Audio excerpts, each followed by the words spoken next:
Saw dudes, this is round 2 of Yareli vs Level Cap Void Cascade. Usually I wouldn't do this, but for Warframes that have extensive build diversity or notable synergies with weapons, I will create different setups for them. The last run utilized a loyal Mecha setup, whereas this one employs Aqua Blades with the Surging Blades augment. Just like last time, Yareli has multiplicative damage scaling. However, with this setup, she gets to throw ninja stars that hit like trucks.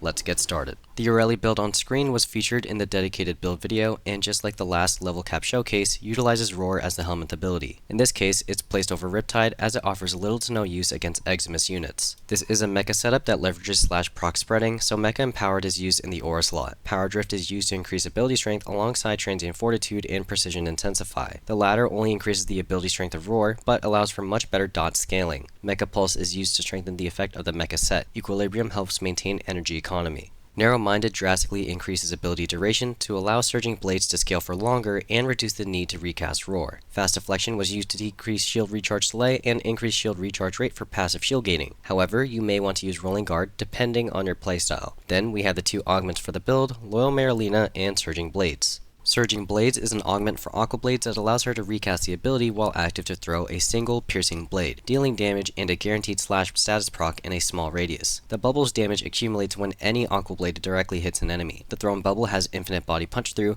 and deals damage in about a 4-meter diameter, with a guaranteed slash status effect on hit. Throwing the bubble does not prematurely end the ability. The accumulated damage boost affects only thrown blades and not the orbiting blades around Yareli. Loyal Mecha is an augment for Mecha that disables the riding function of the ability, but causes Mecha to follow Yareli. It will periodically cast C-snares with a 2-second cooldown between casts, shortened by ability efficiency. These bubbles inherit all of the stats from Yareli C-snares. However, Mecha only casts one bubble at a time, as opposed to Yareli's 5. The damage vulnerability debuff from Mecha is multiplicative to Yareli's for big PP damage. Like last time, Roar is the helmet ability I chose to use. It is doubly important on this build since Aqua Blades has a guaranteed slash proc when thrown. Roar is double dipped on damage over time procs, which stacks with the damage buffs provided by Mecha C-snares, Yareli C-snares, and Mecha Empowered. For this run, I used Arcane Aegis and Molt Augmented. Aegis is incredibly good at allowing frames to shield gate and compounds upon Yareli's built-in survivability with Mecha casts. Molt Augmented is great for increasing the damage that Yareli applies overall. It buffs Aqua Blade's base damage, which is good for Surging Blade scaling. It is also great for both instances of C-snares and Roar. This time around, I swapped one of the Archon Shards. For this level cap run, I used 1 Tauforge Emerald Shard, 1 Tauforge Amber Shard, 1 Tauforge Violet Shard, and 2 Tauforge Crimson Shards. The 1 Tauforge Emerald Shard increased the amount of corrosive stacks applied by Yareli's weapons by 3, drastically increasing damage against armored enemies like Thrax, Eximus units, and Acolytes. Since this build does not rely on a defense stripping a helmet ability, this is a must-have. The Tauforge Amber Shard sped up casting speed, making Mecha's invulnerability cycling much easier to manage. The Violet Shard was acting as a mini equilibrium. However, since the build, as mentioned earlier, has the full mod, this can be swapped out for any other shard of your choosing. I recommend an additional Crimson Shard or even an Emerald Shard if you want to make the HVTs completely helpless. The 2 Tauforge Crimson Shards are attuned for ability strength, increasing the effectiveness of all of Yareli's abilities. Duration is nice if you can squeeze it in over the Violet Shard, but strength has a more immediate effect on damage. Duration allows for a longer Surging Blades build-up window, which can be beneficial at higher levels. For round 2 of Yareli level cap adventures, I use Phantasma Prime. This weapon applies a ton of electric procs that can be spread by the Mecha Set bonus, making it a great candidate for this level cap loadout. The build itself is fairly standard. You have your galvanized mods for damage scaling and multi-shot, crit chance, and damage, electricity mods for waiting status, and more multi-shot, topped off with status damage. I chose not to use a faction mod because Yareli is already running Roar over Riptide, which is considered a faction damage bonus already, and is additive to Bane mods, but multiplicative to Shotgun Elementalist. I once again ran with Kompressa Prime as my secondary weapon. This time, however, I used a primer build. I know, it's a shame. In any case, this build helped me prime enemies extremely well for a blast from Phantasma Prime or an Aqua Blade. With the mod setup shown on screen, we have a 133.2% status chance per projectile, with an innate 6.4 multi-shot. This is great since it can apply 5 different status effects: viral, corrosive, cold, radiation, and magnetic. All the elements scale Yareli's ability and weapon damage well. The melee weapon I used was Praedos with the evolutions of Drifting Grace, Shockwave Synergy, Evolved Ascension, and Universal Readiness. The Praedos build remained the same from the last run, simply because it made sense to do so. It remained incredibly effective even in level cap thanks to the Mecha Set and other modifiers. The parkour bonuses it provided was simply a bonus, and allowed for faster rotations to and from Externalizers. For this loadout, I did not use a Panzer build, which is sad because it broke tradition. Instead, I used a Pharaoh Predasite since it can equip Mecha Set mods and because it raises the damage ceiling once again. Anabolic Pollination allows Yareli's weapons to deal toxin damage that does not combine with other elements, creating another layer of priming and damage over time. Endoparasitic Vector is a great crowd control tool and slows enemies down for easier kills. Volatile Parasite is yet another crowd control tool meant to attract enemy aggro away from Yareli and offers some decent damage potential. Seismic Bond reduces the casting cost of abilities and reduces the cooldown of Marilina's Sea Snare's casts. Reinforced Bond increases fire rate. Momentous Bond increases the Predasite's priming abilities and general uptime. Mecha Recharge is used for the Mecha Set bonus. Calculated Redirection keeps Reinforced Bond active at all times, and Primed Animal Instinct and Fetch are quality of life mods.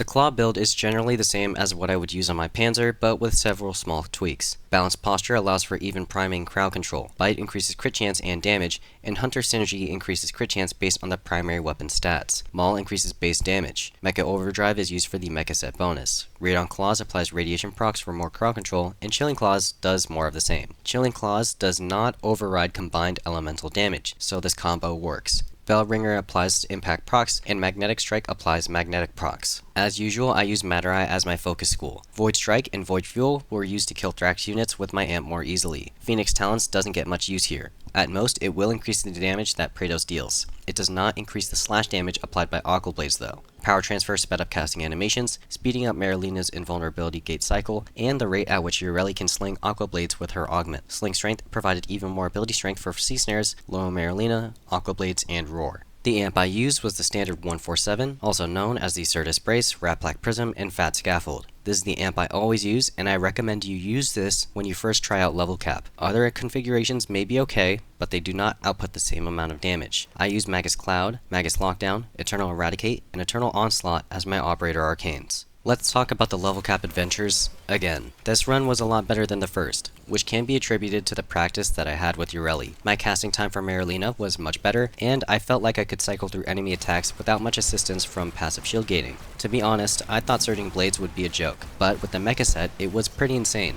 The best part of it is that it served as a backup or background tool. While Surging Blades was stacking up damage, Phantasma Prime or Praedos could be killing enemies immediately. Once the blades were ready and charged up enough to kill enemies, I could switch over to spamming them. The best part about this build was having harmony between nearly everything. The Mecha Set saw a lot of use between the applied slash procs from Aqua Blades, the electricity procs from Phantasma, and even the occasional toxin proc from the anabolic pollination buff. Loyal Marilina, Roar, and Kompressa Prime made the run a lot more easy, and just more fun. The crowd control provided by Sea Snares made stacking damage a walk in the park, and survivability a minor worry. Since this run leverages Arcane Aegis, Yareli could face tank damage with imperfect Marilina cycling and walk away unscathed. This happened multiple times in the run, and was something that I did not expect. Regardless, it made me realize how important it is to layer contingencies, just in case something does go wrong. Unlike the last run, I do not have any pressing complaints about the Kompressa Prime. Because it was used as a primer, it was used in short bursts, which massively reduced its slow reload speed problem as a DPS weapon.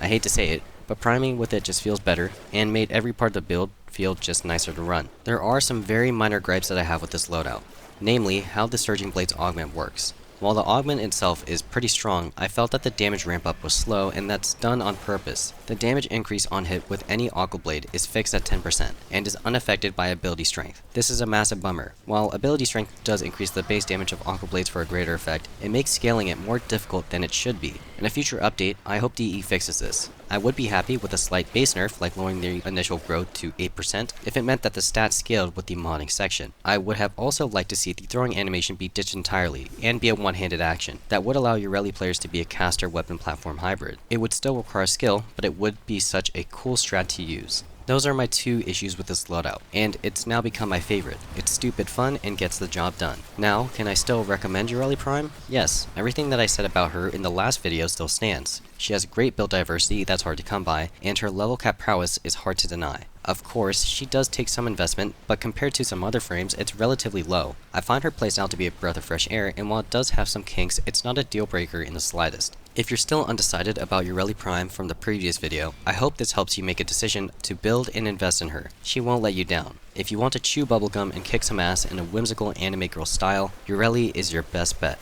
Just don't tell Ballas or he'll get pissy about it again. I hope this level cap video helped, and let me know what you think in the comments. As always, thank you all for watching, and happy farming. Stay safe.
Getting some fresh air?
crystallizer.